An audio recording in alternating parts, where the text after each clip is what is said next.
زکریا علیہ السلام ان کے بعد آئے، اگر بعد میں آنے والا پہلوں سے افضل ہوتا ہے تو زکریا علیہ السلام کو بھی افضل ماننا پڑے گا۔ بلکہ ان کے عقیدے کے مطابق تو حضرت عیسیٰ علیہ السلام جو تمام انبیاء کے آخر میں قیامت کے قریب آئیں گے، جی اگر بعد میں آنے والے کو پہلوں سے افضل ثابت کرتا ہے تو پھر یہ نتیجہ نکلے گا کہ حضرت عیسیٰ علیہ السلام جو قرب قیامت میں تمام انبیاء کے بعد آئیں گے، وہ اپنے سے پہلے ہونے والے تمام انبیاء سے افضل قرار پائیں گے، نعوذ باللہ۔ بشمول نبی کریم صلی اللہ علیہ پھر وسلم۔ دیکھیں یہ دنیا جاری ہے، جی لوگ پیدا ہو رہے ہیں، فوت ہو رہے ہیں، پیدا ہو رہے ہیں، فوت ہو رہے ہیں، جی آخر دنیا ختم ہوگی۔ ہم، جو انسان دنیا میں سب سے آخر میں پیدا ہوگا، کوئی پیدا ہوگا کہ نہیں ہوگا؟ جی ہاں؟ جی تو جو انسان دنیا میں سب سے آخر میں پیدا ہوگا تو کیا وہ سب سے آخر میں پیدا ہونے کے نتیجے میں اپنے سے پہلا پیدا ہونے والے تمام انسانوں سے افضل قرار پائے گا؟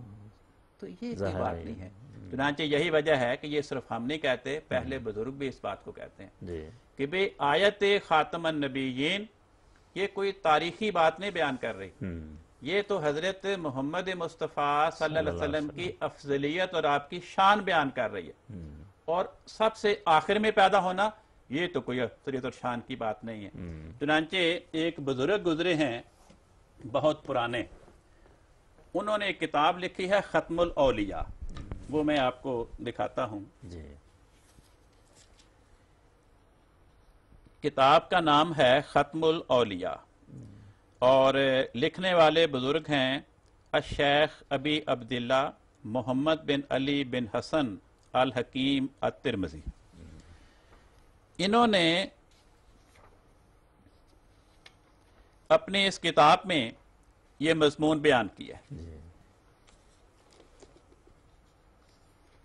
یہ صفحہ 341 میرے ہاتھ میں ہے۔ جی اس میں انہوں نے اس بات پر تبصرہ کیا ہے، کہتے ہیں یظنو، جو لوگ حقیقت حال سے بے خبر ہیں وہ خیال کرتے ہیں انا خاتم النبیین تعویلہ، ہم، کہ جو خاتم النبیین کا لفظ ہے اس کی تعویل یہ ہے، ہم، یہ نہیں کہتے کہ حقیقی مفہوم، تعویل کیسے ہیں؟ ایسا مفہوم جو حقیقی نہ ہو، مجازی ہو۔ جی جیسے کالی ٹوپی، ہم، یہ لفظ کالی رنگت کو بیان کر رہی ہے، حقیقی مفہوم۔ لیکن کہیں کالا چور، جی چور تو گورا بھی ہو سکتا ہے، ہم، تو لفظ کالا چور میں جو کالا ہے یہ اپنے مجازی مفہوم میں ہے، تعویل ہے، حقیقت نہیں۔ کہتے ہیں جی خون سفید، حالانکہ خون تو سرخ ہوتا ہے، جی تو یہ مجاز ہے، تعویل ہے۔ ہم، قرآن کہتا ہے کہ اللہ کی رسی کو مضبوطی سے پکڑ لو، جی اب رسی تو کوئی دکھائی نہیں دیتی، ہم، تو رسی سے کیا مراد ہے؟ خدا کا دین، خدا کی شریعت۔ جی تو یہ تعویل ہے، یہ مجاز ہے۔ صحیح تو کہتے ہیں کہ لوگ خاتم النبیین کی تعویل یہ کرتے ہیں جی انہو آخرہم مبعثاً، کہ حضرت محمد مصطفیٰ صلی اللہ علیہ وسلم تمام انبیاء سے آخر میں مبعوث ہوئے۔ ہم، لوگ کیا تعویل کرتے ہیں؟ یہی آج ہمارے آخری۔ مخالفین تعویل کرتے جی ہیں کہ آخر پہ آئے کہ خاتم النبیین کا مطلب ہے تمام انبیاء کے آخر میں نبی بنے۔ جی کہتے ہیں یہ تعویل لوگ کرتے ہیں، کون؟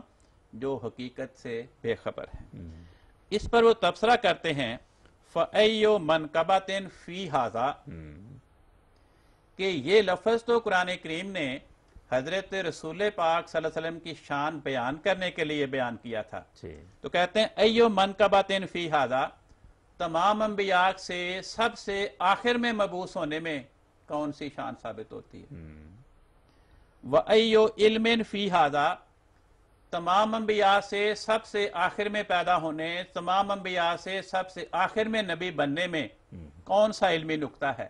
کہتے ہیں ھذا تعویل البلہ الجہلہ، کہتے ہیں یہ بے وقوفوں اور جاہلوں اور نادانوں کی تعویل ہے ہم، کہ خاتم النبیین جس میں اتنی اعلیٰ شان بیان کی گئی، وہ اس کا مفہوم وہ بیان کر جس میں کوئی شان نہیں، کوئی فضیلت کی بات بنتی نہیں۔ یہی مضمون جی آج کل دیوبندی فرقہ ہمارے ملک میں بڑا ہم، مشہور ہے۔ جی ان کے بانی تھے حضرت مولانا محمد قاسم نانوتوی، انہوں نے کتاب لکھی ہے تحذیر الناس۔ جی وہ اس سوال کے بارے میں فرماتے ہیں، کہتے ہیں اول معنی خاتم النبیین معلوم کرنے چاہیے۔ ہم، تاکہ فہم جواب میں کچھ دقت نہ ہو. سو عوام کے خیال میں، یہ نہیں کہتے کہ اہل عرفان کے خیال میں، نہیں، ان کے خیال میں، عوام کے خیال میں کہتے ہیں. سو عوام کے خیال میں تو رسول اللہ سلم کا خاتم ہونا بئی معنی ہے کہ آپ کا زمانہ انبیاء سابق کے زمانے کے بعد، جی، اور آپ سب میں آخر نبی ہیں. کہتے ہیں خاتم النبیین کا یہ ترجمہ کرنا کہ زمانے کے لحاظ سے آپ سب سے آخر میں نبی بنے، یہ عوام کا خیال ہے، اہل عرفان کا، سمجھداروں کا خیال نہیں.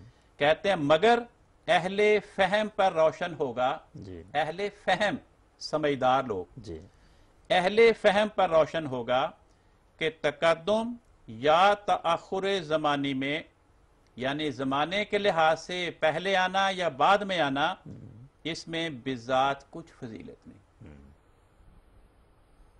کوئی پہلے آ گیا، کوئی بعد میں آ گیا، اس میں کوئی خوبی کی بات نہیں، کوئی فضیلت کی بات نہیں. پھر مقام مدح میں ولاکن رسول اللہ و خاتم النبیین فرمانا اس صورت میں کیوں کر صحیح ہو سکتا؟ کہتے ہیں جب زمانے کے لحاظ سے سب سے آخر میں آنے میں کوئی فضیلت نہیں، جی، تو پھر خاتم النبیین کے بارے میں یہ کہنا کہ اس میں آپ کی شان بیان ہوئی، یہ تو کوئی بات نہیں. شان تو کوئی نہیں. کہتے ہیں پھر کیا ہوا؟ کہتے ہیں ہاں، اگر اس وصف کو، یعنی خاتم النبیین کا جو وصف ہے، اگر اس وصف کو اوصاف مدح میں سے نہ کہیے اور اس مقام کو مقام مدح نہ قرار دیجئے، یعنی اگر یہ کہا جائے کہ خاتم النبیین کے لفظ میں حضور صلی اللہ علیہ وسلم کی کوئی تعریف یا آپ کی کوئی شان بیان نہیں ہوئی، تو کہتے ہیں تو البتہ خاتمیت با اعتبار تأخر زمانی صحیح ہو سکتی ہے. تو پھر خاتم النبیین کا ترجمہ یہ کرنا کہ آپ زمانے کے لحاظ سے سب سے آخری نبی ہیں، پھر یہ صحیح ہوگا. مگر کہتے ہیں یہ کہنا کہ خاتم النبیین کے لفظ میں خدا تعالیٰ نے آپ کی مدح بیان نہیں کی، آپ کی کوئی شان بیان نہیں کی، یہ ایسی بات ہے. کہتے ہیں مگر میں جانتا ہوں کہ اہل اسلام میں سے کسی کو یہ بات گوارا نہ ہوگی. جس بات کو دیوبندی فرقہ کے بانی حضرت مولانا محمد قاسم نانوتوی رحمۃ اللہ علیہ یہ قرار دے رہے ہیں کہ اہل اسلام میں سے کسی کو یہ بات گوارا نہیں، اسی کو آج ہمارے مخالفین اپنے سینے سے لگا رہے ہیں. صحیح. تو مطلب کیا تھا؟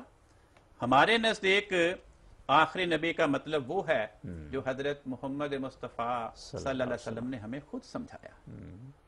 صحیح مسلم کی حدیث ہے کتاب الحج میں، آپ فرماتے ہیں میں آخری نبی ہوں، انی آخر الانبیاء و مسجدی ھذا آخر المساجد. میں آخری نبی ہوں اور میری مسجد یعنی مدینے والی مسجد نبوی یہ آخری مسجد. اس ایک ہی جملے میں آپ نے اپنے آخری نبی ہونے کا مفہوم ہمیں سمجھا دیا. جی، کہ اگر آپ کی مسجد نبوی آخری مسجد ہے، اگر اس کے بعد اس کی اتباع میں اس کے مقاصد پورے کرنے کی خاطر دنیا میں ہزاروں، لاکھوں، کروڑوں مسجدیں بن سکتی ہیں اور بنتی چلی جائیں گی، اس کے باوجود مسجد نبوی آخری مسجد ہی رہے گی، تو پھر پتہ لگا آخر الانبیاء کا مطلب بھی یہ ہے کہ آپ کی اتباع میں آپ کی بعثت کے مقاصد کو پورا کرنے کے لیے نبی آ سکتا ہے. جی، اگر آخر الانبیاء کے تحت آئندہ نبی نہیں پیدا ہو سکتا تو آخر المساجد کے تحت آئندہ مسجد نہیں بن سکتی. اور آپ نے اپنی امت کو نصیحت فرمائی کہ مسجدیں تعمیر کرو. فرمایا جو انسان اللہ کے لیے مسجد تعمیر کرے گا اللہ اس کے لیے جنت میں گھر بنائے گا. جی. تو اس حدیث میں آپ نے آخری نبی کا مفہوم سمجھا دیا کہ آخری نبی کا مطلب یہ ہے ایسا نبی کہ باقی آنے والے تمام انبیاء اس کے خادم ہوں، اس کے ماتحت ہوں، ان کا رتبہ اس کے رتبے سے نیچے ہو. یعنی جب انسانوں کی طرف سے خدا کی طرف دیکھیں، جب انسان کے اوپر کو نگاہ جائے تو سب سے آخری مرتبے کا نبی، سب سے آخری شان کا نبی وہ حضرت محمد مصطفیٰ صلی اللہ علیہ وسلم کا وجود ہے۔ ٹھیک ہے۔